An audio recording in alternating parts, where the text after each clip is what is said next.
Hi, my name is Joe Fileri with Teoma Systems. We are an IT solutions provider located in the Detroit, Michigan area. And today I'm going to be showing you how to use your Avaya J series telephone.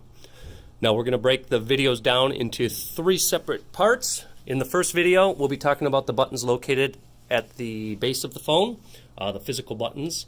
In our second video, we'll be talking about the buttons located up here on the display and talk about some basic call handling features and the buttons you see most commonly programmed up on the display of your telephone. In our third video, we'll be discussing the voice messaging application on the telephone.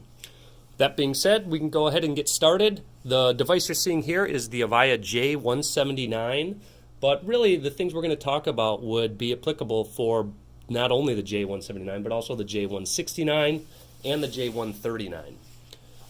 On the bottom right hand corner of the display, you can see we have a speakerphone button. When you press that, pretty obvious, it's going to launch turn on your speakerphone. Press it again, you'll turn your speakerphone off. You can also just start dialing, and you can see that it's going to automatically activate that speakerphone for me. Located above that, we have a headset button. There is a headset port on the back of the phone. It has an icon on it that looks just like this icon. And basically when I press that, it's going to send that dial tone out to my headset. Press it again, it will turn that off. If you have a wireless headset, by pressing the button on your wireless headset, it'll automatically turn this button on and off for you. If I happen to be on a speakerphone call and I press one of my volume control buttons, it's going to adjust the volume of my speaker. If I have the handset to my ear, that's going to control the volume I hear in the handset. And when the handset is idle like it is right now, it's going to control the ringer volume.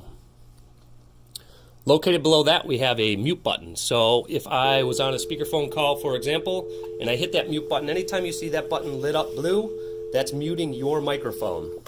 So basically you can still hear the caller, but the caller would not be able to hear you. And you can certainly use that button when you are active on the handset or if you're on a headset call. The dial pad, it's pretty obvious, right? That's what we're going to use to make our phone calls. Most systems do require the use of a dial-out code. Generally, that code is either an 8 or a 9.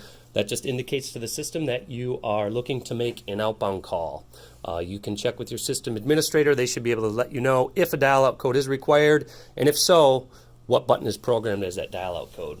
Internally, obviously, you can just dial the extension number of the person you want to reach without the need to dial a dial-out code. Moving on up, we've got a contacts button here. When I press this contacts button, it's going to launch the contact menu on the display. And you can see up here it's showing me that I'm currently viewing all the contacts available on this device. I've also got a left and right arrow button visible that are telling me that I can use my left and right buttons here to see more pages of information. So if I hit my right button, I can see just my personal contacts. Right button again, all my external contacts. These would be system-wide speed dials programmed in the system. Right button again, just my users. Right button again, I've got my groups. And now we're back to all the contacts on the device. Now I can certainly use my up and down arrows to scroll and see different people on the system, or I can use my dial pad to search this as well. So if I were to hit C, O, N, you can see it's matching to anything that has that as part of the name. So I'm getting the conference room, computer room, and the basement computer. If I hit clear, it's going to take me back out and clear my search results. The biggest thing on this device is to pay attention to these 4 buttons located beneath the display. As you're doing different things on the phone, these are like your built-in help buttons that show you what options are currently available. So I'm going to go ahead and search that again. And now if I wanted to make a call to the conference room, I could either scroll down to it and hit call, or I can certainly just press the button located next to the person that I wanted to call here. It would call them as well. I can hit details. That's going to show me a little bit more information about that user. Once I'm in there, now you can see that they did change. I can go back to that list. Once again, I can clear out my search results. So the other thing you may want to do here is hit your right arrow. You can see when you're in your personal contacts, you get the ability to add a new one. So personal contacts are just contacts that show up on your device and your device only. I could hit new here. I could put in a name using my dial pad. So I'm going to hit the 6 for the M, the 2 for the A. I'm going to hit the 7 3 times to get an R. And I'm going to hit the 5 twice to get a K. Notice the spacebar indicator over the 0. I can press that to get a space, and then I can put in a last name if I wanted to. When you're programming your number, make sure you do include that system dial-out code if it's an external phone number you're putting in. So I'm going to go ahead and put in a number here, and I'm going to hit save. And now I've got a new personal contact. And you'll notice that once you create a personal contact, it will show up in the list of all the contacts available on the device. Now your system-wide contacts, those are programmed by the system administrator, and those will show up on all of the phones on the system. You may notice me hitting this button. This button takes me back out to my main screen. So anytime you press that, if your display, you just want to get back to your main button screen, you're going to hit this. It brings you back. I like to think of it as a home button.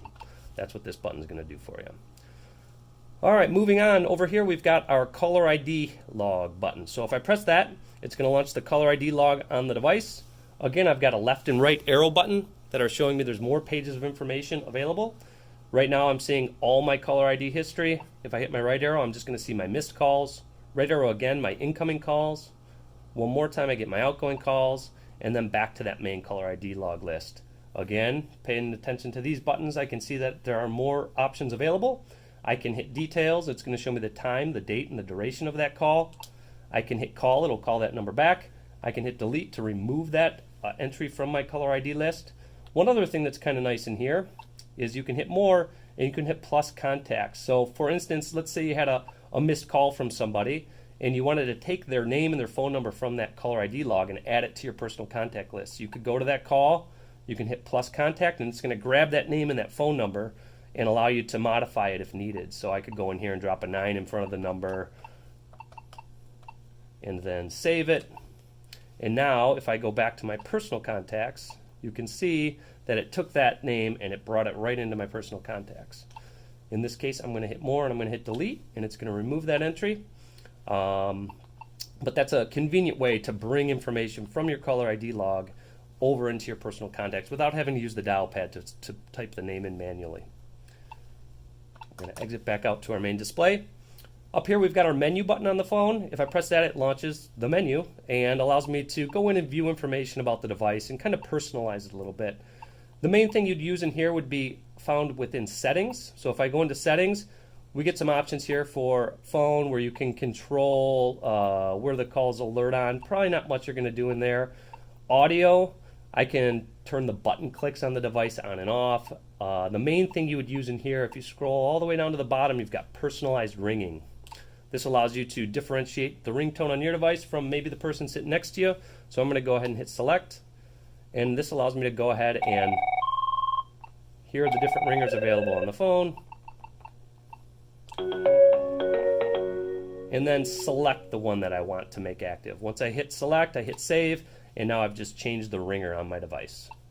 We're going to back out of this menu, go down to display, and here you can change the background that we're seeing on the device. So I can change it to dark. Abstract, there's several available, so we'll go ahead. I'm going to just leave mine at the default. Once you make your selection, you would hit save, and that would change that background that you're seeing on the phone.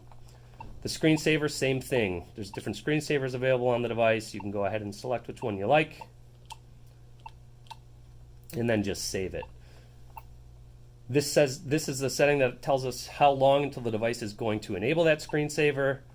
The backlight timer, so at some point 120 here, my display would actually dim, just a power saving mode that it'll go into. So you can, it's basically options in this menu to customize your phone. And really you probably won't have much need to go into the other ones, so mainly you'll be in the settings menu here. Go ahead and back out. The voicemail button, we're going to talk about voicemail in a separate video, so I'm not going to go into that. That pretty much covers the buttons down on the bottom of the display here. Again, you've got your speakerphone, your mute button, your volume controls, your dial pad, your caller ID log, the menu button on the phone, the contacts button, and this is our home button that just gets us back out to this main display. Thanks for watching, and we'll talk about the options available up on the display of the phone in our next video.